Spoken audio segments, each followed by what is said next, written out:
Have you ever stopped and wondered how we actually got here? I don't just mean you and me, but our entire social setup, all our ideas about family, power, who owns what. Well, it turns out the way we organize ourselves is tied to one single fundamental thing: resources.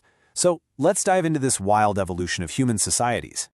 It sounds kind of weird, right? But what if I told you that when we invented agriculture thousands of years ago, it didn't just change our diet, it completely rewired human society. It literally set us on the exact path we are still walking today. To really get this, we've got to rewind way back to the beginning, back to our earliest societies, which, you'll see, were profoundly different from anything we know now. So in these early groups, the main operating system, if you will, was often matriarchy. Now, that doesn't necessarily mean it was a world ruled by Amazonian queens. It's simpler than that. It just means that your family line, your identity, your social standing, it was all passed down through your mother. Okay, and this is where it gets super interesting, because all these points are connected. See, resources were incredibly scarce, so survival depended on the group. Everything was shared. The whole idea of this is mine and that is yours, it just didn't really exist. And in that kind of world, there was one biological fact that was undeniable. You always knew who the mother was. The father? Not so certain. So kids weren't seen as belonging to one man. They belonged to the whole tribe, and their identity came from their mom. And then, boom, everything changed. One single innovation, agriculture, kicked off this massive chain reaction that would completely flip that communal world on its head and introduce a totally new way of doing things. And this timeline just lays it out perfectly. Farming lets us produce a surplus, way more food than we need right away. That surplus can be stored, and just like that, you have the first ever form of wealth. Suddenly, private property is a thing. And hey, if you have property, you're going to want to pass it down. This is the crucial point. For the first time in history, it became incredibly important to know for sure who your biological kids were. And that, right there, was a total game changer that led to men claiming ownership not just of land, but of women and children to secure their own personal legacy. So let's just look at them side by side. I mean, it is night and day. We go from communal ownership to private property, from tracing our family through our mothers to it being all about our fathers. And the most important value in society shifts from the survival of the group to the inheritance and legacy of one man's family line. It's a total paradigm shift.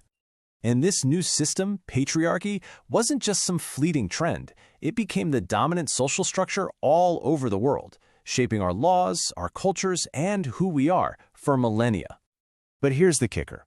What if that very system, born from the farming revolution, is about to be upended by another revolution? What if we are right on the verge of another one of these great shifts? Only this time, the big catalyst isn't the plow. It's artificial intelligence and automation. And these technologies are changing everything about how we produce things and maybe, just maybe, our relationship with resources themselves. So, you might be asking, how could this actually happen?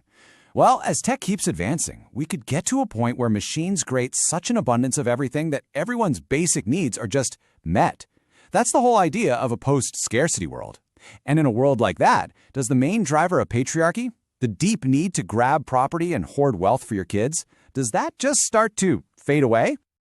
This possibility opens up some seriously profound questions about what a future society could even look like. A society that's no longer playing by the old rules of scarcity and inheritance. This could lead to something we've never seen before, a post-hierarchical system. It's not about going back to matriarchy, but moving beyond both of them. The idea is that if the whole concept of ownership becomes less and less important, then maybe the drive to dominate and control resources and people fades right along with it. I mean, really think about it. If technology can guarantee that our great-great-grandkids will have everything they need, what's the point of stockpiling a personal fortune?